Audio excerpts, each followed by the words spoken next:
يا أكرم الخلق ما لمن ألوذ به سواك عند حلول الحديث الأممي يا رب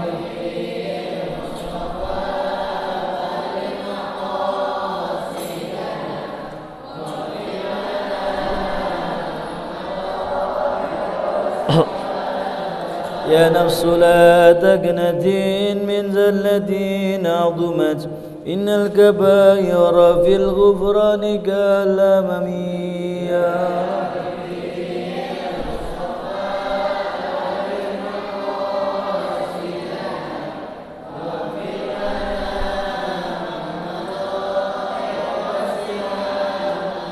اللهم صل وسلم وبارك عليه. الفاتحة بنية الفتوح المنور والصوت وتنسه صلاح الجسد والروح وإلى حضرة النبي مصطفى رسول الله صلى الله عليه وسلم ثم إلى مؤلف الكتاب وثم إلى شيخنا الحمد لله حدث وصولهم وفورهم من الله يتغشاهم برحمة ومغفرة وينفعنا بأسرارهم وأنوارهم وعلومهم في الدين والدنيا والآخرة. سر الفاتحة. أعوذ بالله من الشيطان الرجيم. بسم الله الرحمن الرحيم. الحمد لله رب العالمين الرحمن الرحيم مالك يوم الدين إياك نعبد وإياك نستعين اهدنا الصراط المستقيم صراط الذين أنعمت عليهم غير المغضوب عليهم ولا الضالين آمين. Kita bacakan surat Al-Fatihah untuk almarhum Yuryano Adikusumo bin Haji Bambang Subagio, agar almarhum Yuryano mendapatkan tempat yang sebaik-baiknya di sisi Allah Subhanahu wa taala, ditempatkan di raudhah min riyadil jannah, dan juga almarhumah secara umum ahli keluarga mendapatkan curahan rahmat dan maghfirah dari Allah Subhanahu wa taala. Ala hadhihi niyyah. Al-Fatihah. A'udzu billahi minasyaitonir rajim. Bismillahirrahmanir rahim. Alhamdulillahi rabbil alamin arrahmanir rahim maliki yaumiddin iyyaka na'budu wa iyyaka nasta'in ihdinas siratal mustaqim siratal ladzina an'amta 'alaihim ghairil maghdubi 'alaihim waladdallin amin. Halaman berapa sekarang? Halaman 23. Sekarang 23, masih 23 ya. Kitabnya mana?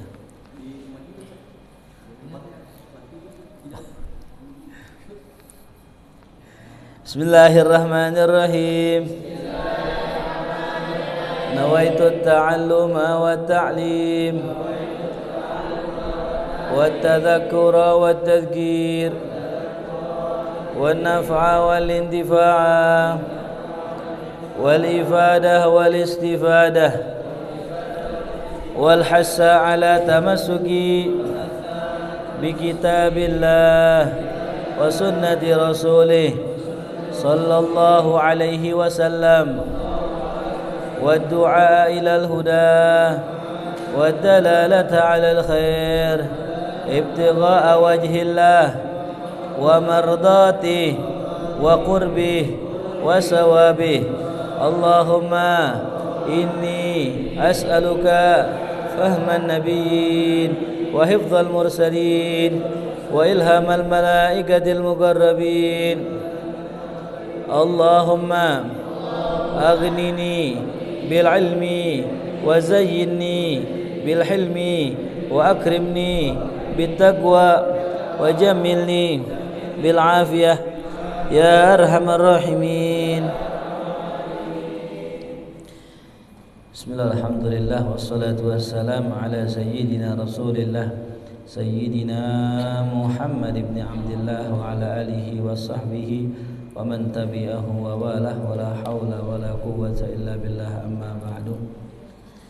Wa qala sayyidina Umar ibn al-Khattab radhiyallahu anhu qala man qala ana alim fahuwa jahil wa man qala ana salih fahuwa talih wa man qala ana min ahlil jannah fahuwa min ahlin nar. Berkata Sayyiduna Umar bin Al-Khattab radhiyallahu anhu, berkata Sayyidina Umar bin Khattab radhiyallahu an, Man qala ana alim, siapa orang yang berkata saya ini orang alim, fahuwa jahil, maka dia adalah orang bodoh. Jadi yang ngomong saya alim, saya pinter, nah, itu orang bodoh namanya. Ya. Pokoknya kalau ada orang yang ngomong saya ini orang pinter, saya ini orang alim, pertanda dia itu orang bodoh. Karena orang alim yang sebenarnya kagak ada yang ngaku dia alim. Kenapa kok nggak ada yang ngaku dia alim? Karena dia tahu ilmunya bersumber dari Allah. Ya, ilmunya dia dapat dari Allah. Nggak ada manusia punya ilmu kecuali dapatnya dari Allah. Subhanaka la ilma lana illa ma 'allamtana. Maha suci Engkau ya Allah, kata para malaikat. La ilma lana, kita nggak punya ilmu. Illa ma 'allamtana, kecuali apa yang Kau telah ajarkan pada kami. Ilmu apaan aja itu kita nggak punya sebenarnya. Ilmu yang kita punya hanya titipan dari ilmunya Allah Subhanahu wa Ta'ala. Jadi semakin orang kenal dirinya, semakin orang kenal nafsunya, maka semakin orang itu mengetahui bahwa dirinya adalah orang bodoh. Jadi kalau ada orang ngaku pintar, merasa dirinya pintar, berarti dia kurang pintar. Karena orang pintar hanya orang yang tahu adalah orang yang tahu bahwa dirinya adalah orang bodoh. Contoh ya, saya guru agama, saya ngajar agama, dan saya mungkin hanya tahu ilmu agama. Kalau saya berkata saya ini orang pintar, ketika saya dihadapkan dengan masalah matematik saya nggak tahu, ketika dihadapkan masalah biologi saya nggak ngerti, berarti saya orang bodoh. Karena orang pintar adalah orang yang tahu segala hal, sedangkan saya cuma tahu ilmu agama doang. Berarti saya mungkin ngerti ilmu agama tapi bodoh masalah dunia gitu. Tetap aja orang bodoh. Tapi ilmunya Allah, ilmunya Allah itu mencakup segala hal. Mau itu ilmu masalah ilmu kedokteran, kayak mau masalah ilmu agama, mau masalah ilmu matematik, semua Allah Maha tahu. Semua ilmu bersumber dari Allah Subhanahu. Maka jangan pernah kita merasa sebagai orang pintar. Orang yang merasa orang pintar, maka dia akan malas buat ngaji. Di antara tanda orang itu malas ngaji adalah dia merasa dirinya udah pintar. Wa man qala ana sholeh, siapa orang yang berkata saya ini orang soleh, fahuwa thaleh, maka sebenarnya dia orang yang enggak soleh. Orang yang berkata dirinya soleh, hakikatnya dia bukan orang soleh. Karena enggak ada orang soleh ngaku dirinya soleh. Kalau kata guru saya, jadilah kita orang yang semakin berisi semakin tunduk kayak padi. Kan kalau padi makin berisi tuh padi itu makin tunduk deh, sama. Kita juga harus begitu, kalau punya ilmu makin berisi makin tunduk.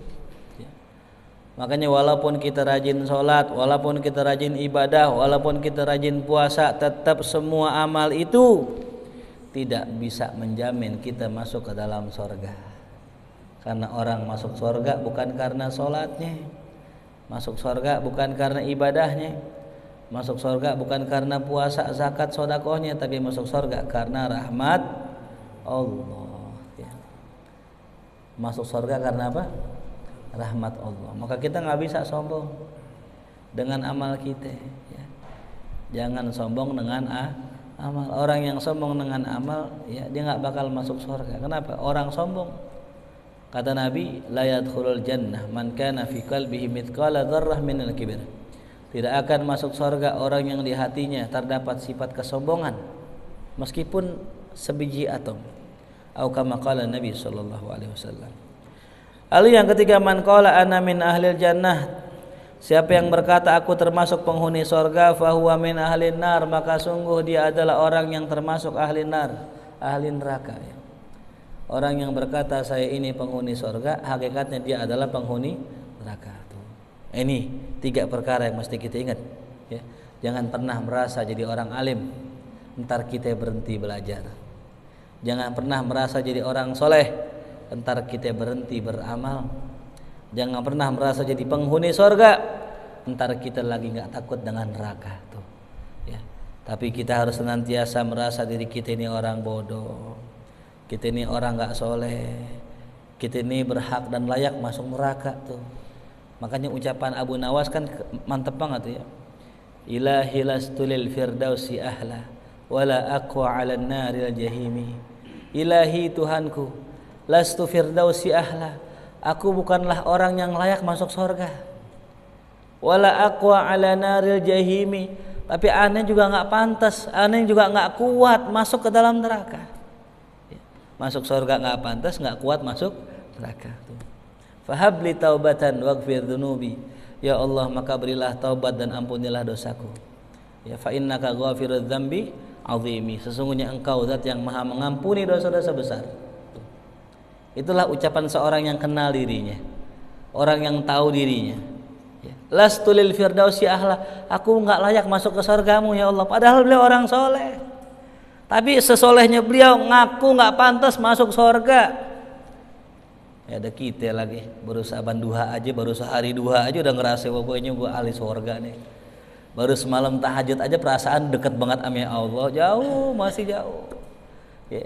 Makanya orang yang merasa dekat dengan Allah padahal jauh namanya orang zindik. Ya, tulis tuh. Orang yang merasa dekat dengan Allah padahal jauh namanya apa? Zindik. Dia berasa kayak wali. Berasa kayak wali, berasa kayak orang soleh padahal mah nggak soleh. Berasa orang benar padahal nggak benar, namanya apa? Zindik. Tuh. Ada lagi orang yang istiqomah dalam kemaksiatan, namanya fasik. Ya, istiqomah dalam kemaksiatan. Ya Allahumma, jangan sampai kita termasuk kepada golongan-golongan ini ya. Nauzubillah min dzalik.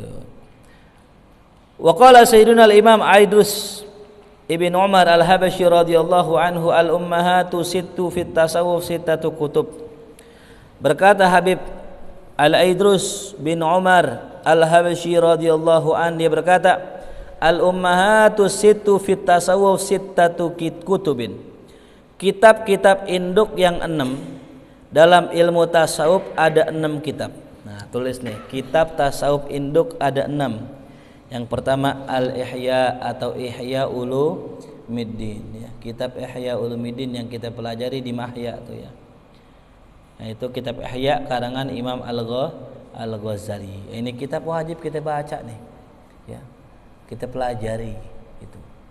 Kenapa di dalamnya terdapat masalah ya, masalah hati, yang membenahi hati ya. Yang kedua, kitab Minhajul Abidin. Kitab Minhajul Abidin karangan Imam Al-Ghazali juga. Ini mudah-mudahan kita bisa bahas nanti di channel kita ya. Jangan lupa ya subscribe. Ada kita bahas kitab di channel kita itu Imam Ghazali. Yang pertama kitab Ayyuhal Walad. Yang kedua kitab Bidayatul Hidayah. Yang ketiga kitab Asnaful Maghrurin. Yang keempat kitab Ta'limul Muta'allim. Yang kelima kitab, sekarang lagi bahas Imam Haddad ya, Adab Sulukil Murid ya. Ini Minhajul Abidin juga karangan Imam Al-Ghazali. Yang ketiga Wal Arba'in fi Usuliddin lil Imam Ghazali. Ya, ini kitab Arba'in fi Usuliddin. Yang keempat Risalatul Qusyairiyah. Ya, Risalatul Qusyairi. Ini karangan Imam Qusyairi. Yang kelima Awariful Ma'arif lis-Sahrawardi. Kitab Awariful Ma'arif karangan Imam Sahrawardi. Ada yang mengatakan Suhrawardi. Wa Qutul Qulub li Abi Thalib Al-Makki, dan kitab Qutul Qulub karangan Abi Thalib Al-Makki. Ini 6 kitab ya. Yahya Minhajul Abidin, Arba'in fi Usuluddin, Risalah Qusyairiyah, Awariful Ma'arif, dan Qutul Qulub. Nah, ini kesemuanya kitab-kitab besar ya, kitab-kitab besar. Kitab apa? Besar. Kitab kalau orang bilang kitab babon. Kitabnya besar, tebal-tebal. Terus kira-kira kita mulai dari mana? Kalau mau baca kitab tentang masalah adab dan akhlak ya dari sini. Gitu. Baca dari sini pelan-pelan ya. Kalau di sini kan adab-adab sederhana. Atau kitab Akhlaq lil Banin. Kitab apa? Akhlaq lil banin, akhlak untuk anak-anak. Ya. Itu kitab dasar. Jadi sebelum kita belajar kitab-kitab yang induk, ya, kitab-kitab ummahat, kitab besar, kita belajar kitab-kitab tipis dulu. Itu. Lalu kemudian tasanniful arifina billah, karangan-karangan para wali-wali Allah, min ni'am azimah, termasuk nikmat yang besar ala ahli zaman, kepada orang-orang zaman sekarang. Jadi ulama-ulama sekarang kayak Habib Umar, kayak Habib Abu Bakar Al-Adni, kayak Abdul Qadir Muhammad Segaf dan sebagainya, mereka punya kitab dan itu adalah nikmat buat kita. Ya. Karena ilmunya mereka itu langsung diambil dari Allah Subhanahu wa taala, atau yang dikenal dengan ilmu laduni. Nah, kita sebagai orang awam nggak bisa ngambil ilmu laduni langsung, nggak bisa. Kita harus perantara dulu. Perantara siapa? Perantara para wali-wali Allah. Ya. Makanya ulama-ulama Yaman mereka ditanya sama beberapa ulama, kenapa antum nggak ngarang kitab? Gitu.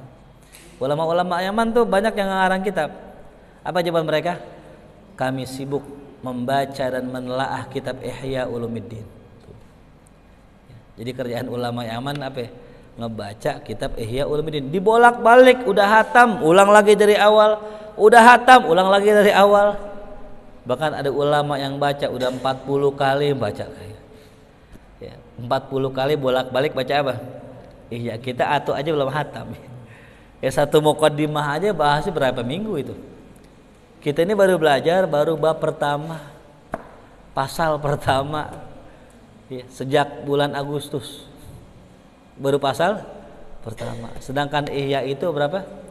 40 bab, 40 kitab.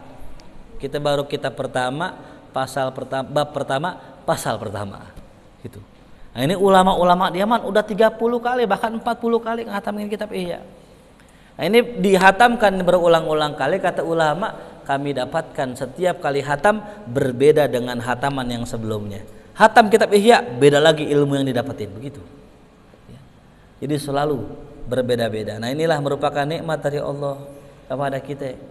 Kita bisa baca kitab Ihya yang mana merupakan intisari dari ilmunya Allah Subhanahu wa taala. Kenapa kok demikian? Li'anna tilka tasanifa khulasatun ma fil kitab wa sunnah. Karena semua karangan-karangan itu merupakan ringkasan dari apa yang terdapat dalam Al-Qur'an dan Sunnah.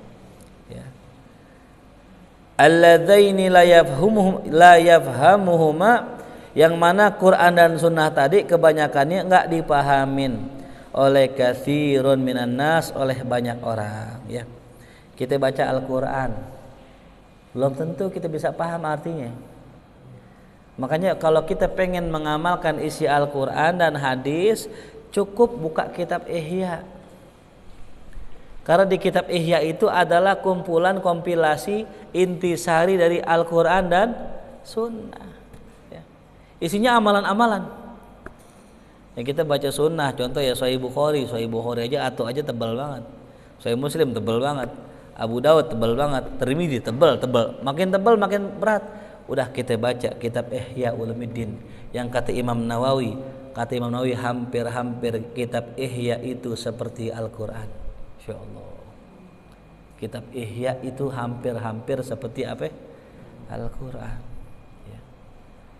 Makanya orang banyak tuh nggak ngerti masalah Ihya. Nah, kita nggak ngerti masalah Ihya, buka lagi ringkasan Ihya. Apa ringkasan Ihya? Kitab Nasha'ihud Diniyah, yang dikarang oleh Imam Haddad.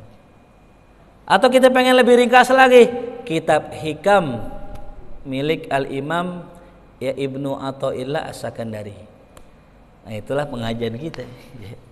Kita ngaji kitab Ihya sama Hikam, ya udah itu. Gitu. Ya, jadi demikian. Alaikum bi kutubil Habib Abdullah bin Alwi Al-Haddad. Wajib kalian membaca kitab-kitab Imam Haddad. Kenapa? Li'anna fiha khulasatul Ihya.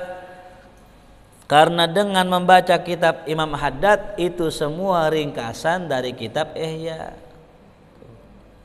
Alhamdulillah saya dikasih taufik sami Allah ngajar kitab Imam Haddad. Itu yang di subuh, adab sulukil murid Imam Haddad, tipis kitab. Di Al-Kuburiyah bahas kitab Imam Haddad Risalatul Muawanah tuh ya. Mudah-mudahan bisa lagi buka-buka buku Imam Haddad yang lain. Tuh ya. Nah, jadi kalau kita baca kitab Ihya ketebelan segini 4 jilid, baca Nasoih dah segini tuh. Ya, segini tebel banget. Baca segini sama insyaallah.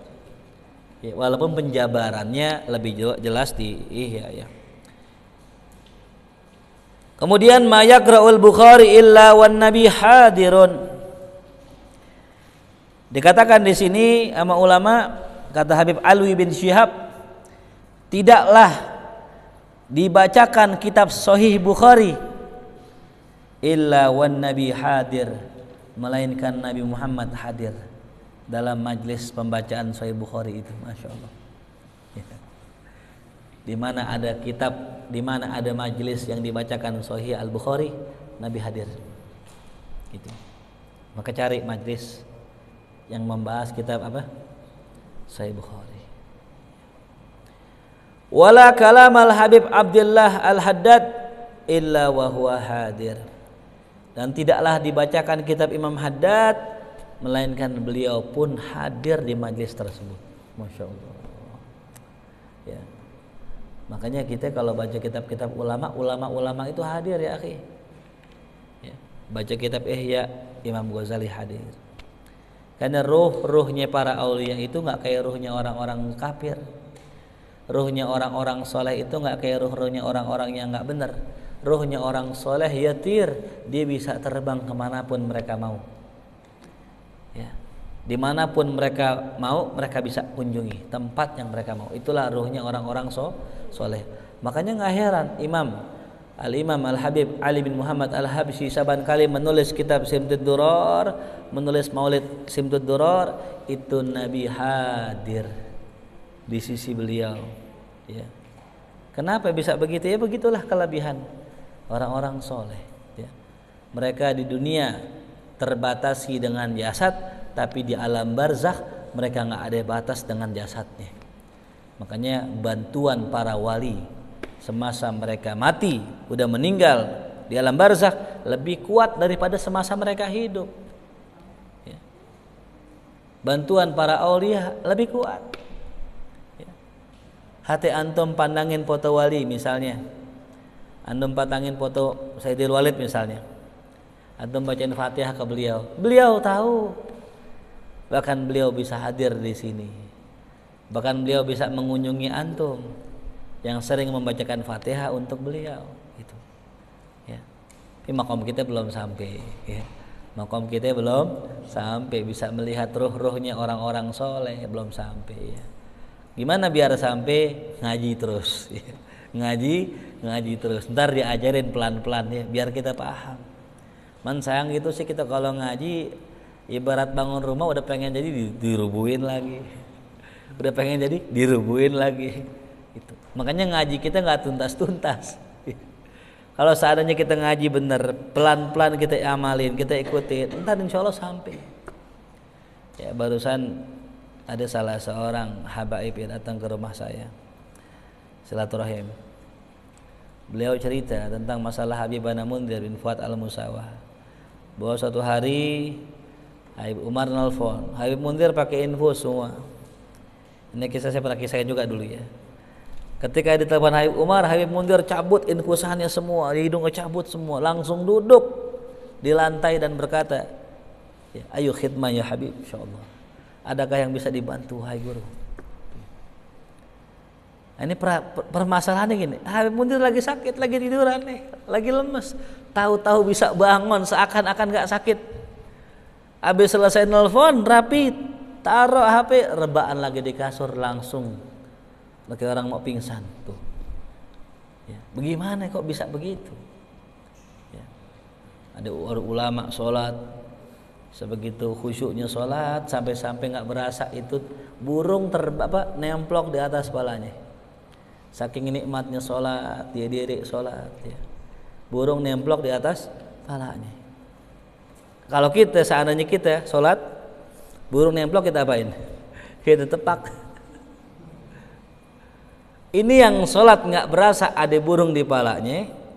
Ini burung nggak tahu bahwa itu bukan benda, itu manusia. Ditemblok aja dipikir patung dia. Tuh, saking khusyuknya. Bahkan ada salah seorang habaib punya kaki pengen diamputasi, pengen dibius, takut cairan biusnya haram, najis. Akhirnya bilang begini, Pak dokter, ini kaki saya udah nggak usah dibius, saya pengen sholat aja. Ntar kalau saya sholat tolong potong kaki saya. Ketika sholat Allahu Akbar, kakinya dipotong, nggak berasa. Allahu Akbar, Sami Allah, selesai salam, kakinya udah nggak ada. Wala yash'ur, nggak sedikit pun merasakan pedihnya dipotong kakinya. Li'annahu fis sholah, karena dia sedang sholat. Ya Allah, pernah nggak ngerasa sholat begitu? Maka kalau kita nyontoh ngelihat orang-orang di sekitaran kita, ngelihat orang-orang Islam saat ini, kayaknya Islam ya begitu dah. Yang nyolong orang Islam, ya, yang jual narkoba orang Islam, yang merkosa orang Islam, yang suka rusuh orang Islam. Jadi Islam kelihatannya jelek. Padahal kalau kita lihat kisah-kisah ulama, kisah-kisah orang soleh, ya Allah, Islam itu luar biasa. Ya kalau seandainya orang Islam punya nih ilmu sholat khusyuk, itu dokter nggak ada yang bisa yang pakai infus, sudah semua tinggal apa? Tinggal sholat. Ya Allah, tuh masya Allah. Nah inilah menceritakan tentang kisah orang-orang soleh, menambahkan keyakinan kepada kita kepada Allah. Bahkan tanzilur rahmah, turunnya rahmat dari Allah inda dzikris sholihin, ketika disebutkan kisah-kisah orang soleh. Nah, itu dah. Ya. Jadi Nabi hadir ketika dibacakan Sahih Al-Bukhari, dan Imam Haddad pun hadir ketika dibacakan kitab-kitab beliau. Tuh. Makanya yang membuat saya semangat ketika membacakan kitab Imam Haddad, ana yakin beliau hadir, nyaksiin saya dan doain. Ya, mudah-mudahan yang ngajar lempeng jalani insyaallah. Amin ya rabbal. Qala Syekh Abdul Halim bin Muslih rahimahullahu yaqul, berkata Syekh Abdul Halim bin Muslih rahimahullah, dia berkata, ma kharaja ahadun li ziyarati alimin aw salihin liyastafida ilman aw adaban illa raja'a bima kana fawqa amalih min dalik. Tidaklah keluar seseorang untuk menziarahi seorang ulama. Ya. Kata menziarah ini bukan berarti orang meninggal ya. Jadi kalau saya bilang, Hamdi ane mau ziarah ke rumah ente, oh, antum mau ziarah, aneh emang udah mati gitu. Ya. Ziarah itu maknanya berkunjung. Itu, ya. Besok bikin jadwal ziarah ke rumah Ustadz Faris begitu. Boleh ya. Namanya apa? Berkunjung. Siapa orang tidaklah keluar salah seorang untuk menziarahi orang alim atau menziarahi orang soleh untuk mendapatkan ilmu atau adabnya, illa roja'a, melainkan dia pulang bima kana fauqa amalih, dengan apa-apa yang lebih di atas harapannya daripada itu. Kita berharap ketika kita datang ke rumah orang alim dapat berkah, ya. Tapi Allah nggak kasih itu. Allah kasih berkah dan berkatnya, masya Allah. Ya. Kita datang ke majelis maulid, pengen nyari apa? Ilmunya ulama, pengen denger ceramahnya habaib. Pulang nggak cuma sekedar ilmunya doang, dapat nasi kebuli juga. Berkat ame berkahnya dapat tuh. Ya. Kalau datang ke rumah orang alim atau orang tapi dengan niat pengen nyari ilmu atau adabnya, lebih Allah kasih. Makanya yang datang ke rumah ustadz, yang datang ke rumah guru nyari duit guru, nyari makanannya doang, nyari nasi kebulinya doang, dapatnya nasi kebuli. Gitu. Tapi yang niatnya nyari ilmu, ikhlas karena Allah, Allah angkat makomnya, Allah angkat kedudukannya, Allah angkat derajatnya, Allah tambahin rezekinya, Allah tambahin halnya, Allah tambahin ilmunya, banyak yang Allah kasih. Tergantung nih, makanya Allah ya itu senang ame orang ikhlas. Ya, ente kalau ke rumah ustadz nyari apaan? Enak nih rumah Ustadz banyak astornya. Kemarin habis astor sama Abil ya. Kalau kita ke rumah Ustadz nyari makanannya, jangan ke rumah Ustadz, di rumah teman kita juga ada astor. Iya. Kalau kita nyari ke rumah Ustadz, cari yang nggak ada di rumah orang lain. Apa? Ilmu yang nggak ada. Ya, ilmu yang mahal. Makanya kalau ke rumah Ustadz jangan diem aja. Diem aja makanin astor aja. Udah habis pulang ya, pulang. Nanya sama Ustadz. Kalau guru diem, nanya kita biar nambah ilmu. Makanya dari rumah disiapin pertanyaan. Tuh 6 kita siapin nih. Tuh sepi amat nih ngajak ngobrol Ustadz nih. Saat saya mau nanya Saat, nanya Pak Hamdi, hukumnya poligami apa Saat? Bahas kan jadi ilmu. Hukum poligami mubah, boleh gini. Tuh jadi ilmu nambah, catat Bu. Sepi amat nanya lagi, satunya lagi Saat. Tuh. Begitu kalau main ke rumah Ustadz, ke rumah guru, jangan diem-dieman. Ya, Ustadz juga bingung mau ngomongin apaan nih. Ya, paham? Jadi kalau ziarah ke rumah orang alim, nanya, siapin pertanyaan dari rumah tuh. Tapi bukan niat mau ngetes, bukan. Ya. Ada yang niatnya mau ngetes dari rumah. Gue pengen tanya Ustadz dia tahu nggak nih dia? Wah, jangan. Namanya su'ul adab tuh. Bener pengen nanya kita ya. Jelas? Nah, atau pengen lihat adabnya Ustadz, gimana nih Ustadz adabnya, akhlaknya, kita pengen ambil, kita pengen tiru tuh. Makanya saya kalau main ke rumah guru saya nanya ame khodim-khodimnya aja ya. Bagaimana adabnya guru? Oh, adabnya guru begini dapat ilmu, nambah kita praktekin. Nah, tadi saya dapat ilmu ya, Masya Allah ilmu. Habib Umar bin Muhammad bin Salim bin Hafid itu punya kebiasaan unik. Entah ini kebiasaan dari hadis atau dari mana, yang jelas ini kebiasaan unik Habib Umar. Itu yang saya baru tahu selama ini bertahun-tahun ngaji, baru tahu. Habib Umar tuh saban habis sholat Jumat pasti beli es krim dan makan es krim. Habib Umar habis sholat Jumat tuh pasti makan es krim. Ini yang cerita salah seorang khodimnya Habib Mundir.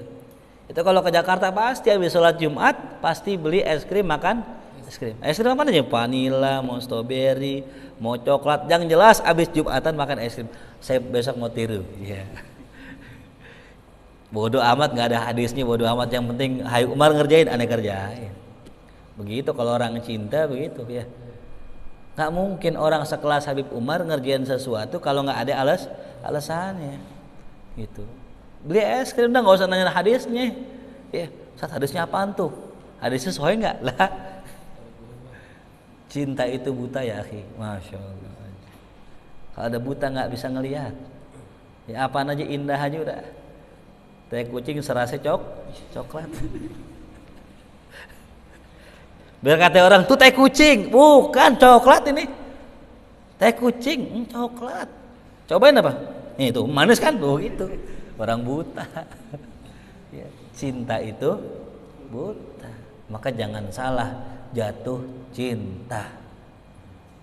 Ya, cinta itu buta. Jangan salah jatuh cinta. Kalau kita cinta buta sama Rasulullah, benar. Apaan aja yang Rasul kerjakan indah dan penuh dengan makna, penuh dengan ilmu dan pelajaran. Kita cinta buta sama Rasul, udah ngikutin aja Rasul, benar semuanya. Ada salah seorang sahabat bekamin Nabi.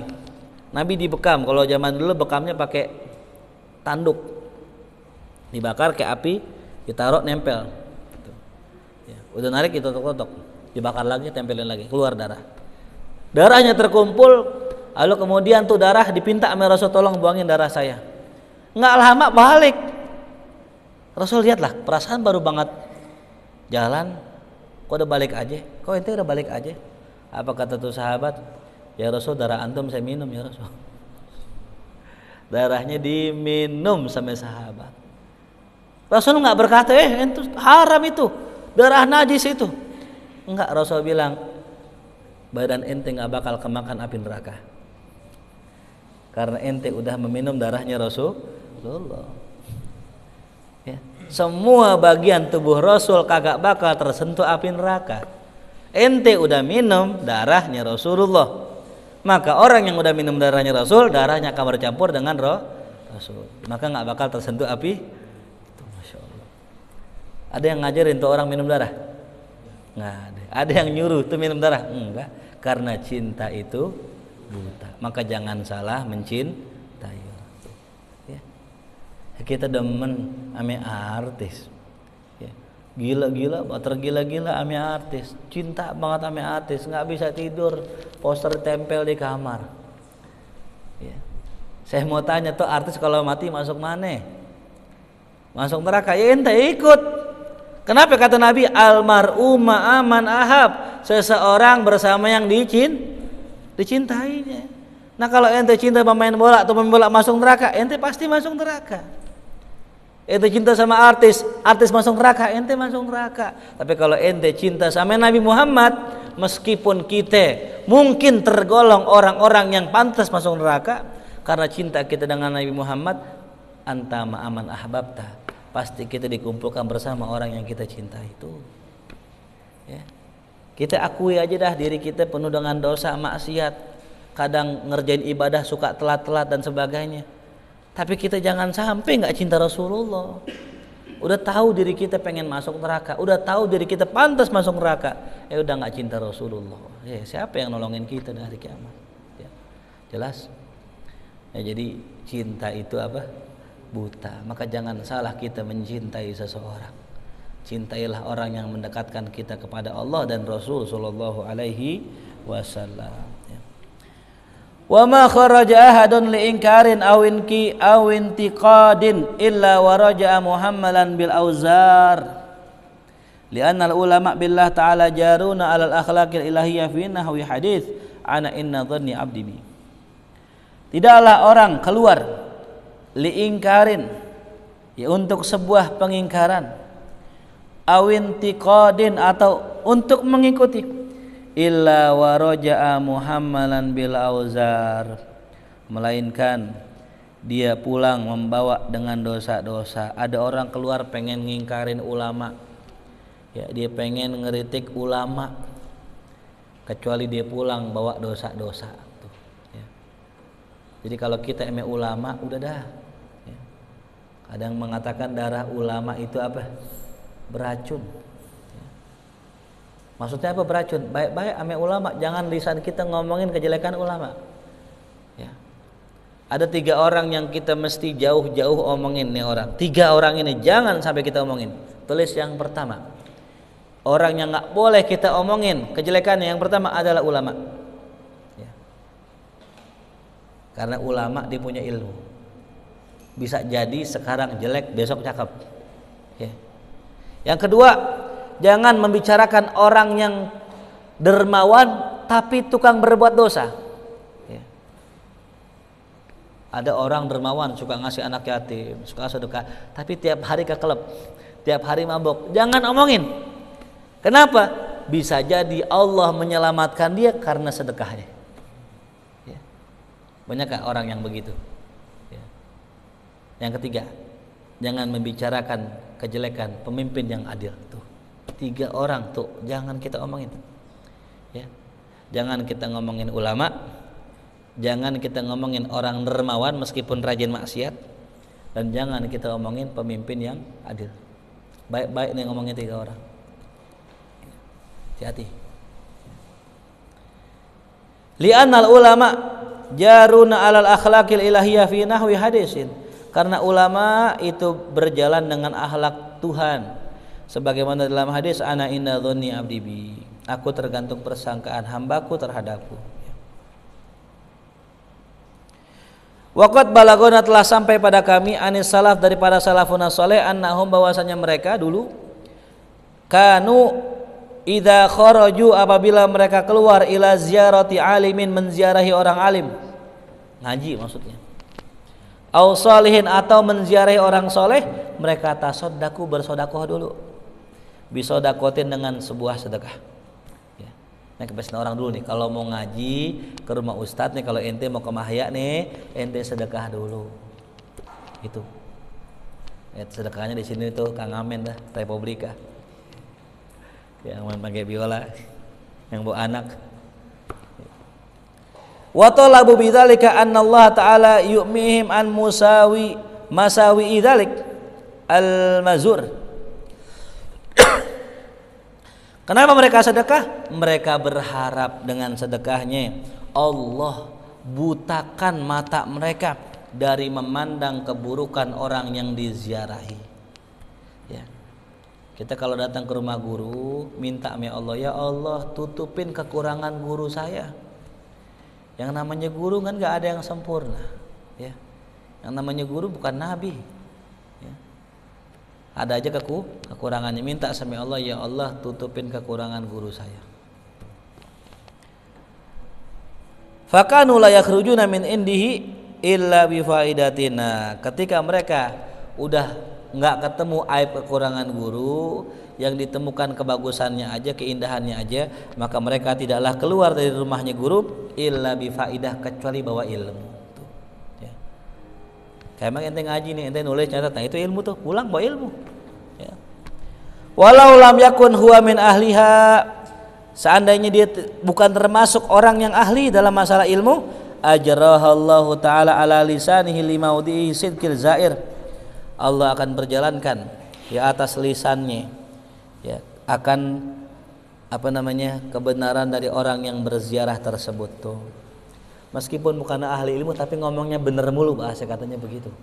Ya.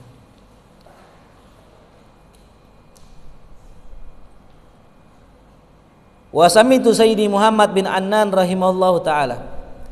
Yaqul, ia berkata, balagona anil Imam Ahmad, telah sampai pada kami dari Imam Ahmad bahwasanya para salaf dulu dulu mereka idza ijtama, apabila berkumpul, ahaduhum, salah seorang mereka, bi akhihi, dengan saudaranya, la yaftariqani, enggak berpisah, illa ala qiraati suratil asri, kecuali membaca surat wal asr. Nah ini kita amalin ya. Jadi kita enggak berpisah melainkan baca surat apa? Wal asri innal insana lafi khusrin illal ladzina amanu ila akhiriha, sampai akhirnya. Fayam bagi al muwadzabah ala dzalik, seyogianya kita untuk membiasakan baca ini. Antara kita biasain tak habis ngaji baca doa kafaratul majlis, subhanakallah wa bihamdika, dan kita membaca surat wal asri innal insana lafi khusrin. Ya. Wallahu a'lam bishawab. Mudah-mudahan ilmu yang disampaikan menjadi keberkahan buat kita semua. Allah jadikan ilmu kita bermanfaat. Allah berikan taufik hidayah untuk bisa mengamalkan ilmu kita, dan kita bacakan surat Al-Fatihah. Wabil khususnya untuk yang sedang sakit, para jamaah Masjid Al-Mujahidin, dan juga para remaja Risma yang sedang kurang sehat, semoga Allah berikan kesehatan, kesembuhan, keafiatan. Kita doakan juga buat saudara-saudara kita, wabil khususnya yang kemarin berulang tahun, saudari Novi dan saudara Akmal Hamdi. Kita doakan mudah-mudahan Allah panjangkan umurnya, Allah sehatkan badannya, Allah beri keberkahan pada hidupnya, Allah jadikan ilmunya bermanfaat, Allah tambahkan rezekinya, juga Allah jadikan anak-anak yang soleh dan solehah, dicintai Allah dan Rasulnya. Ala hadhihi niyyah al-Fatihah. A'udzu billahi minasyaitonir rajim. Bismillahirrahmanirrahim. Alhamdulillahi rabbil alamin arrahmanir rahim maliki yaumiddin. Iyyaka na'budu wa iyyaka nasta'in. Ihdinas siratal mustaqim. Siratal ladzina an'amta 'alaihim ghairil maghdubi 'alaihim waladdallin. Amin.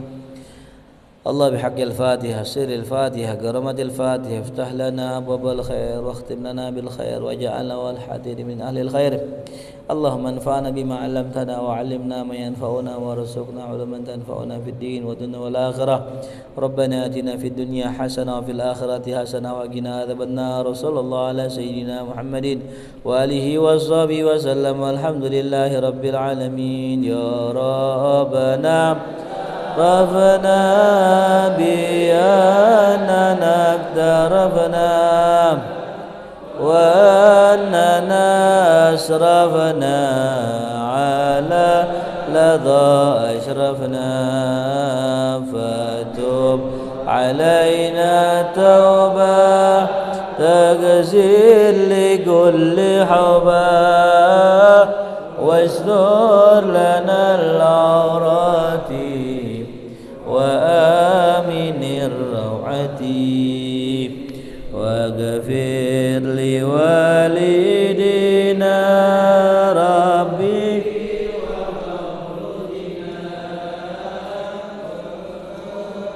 والإخوان وسائر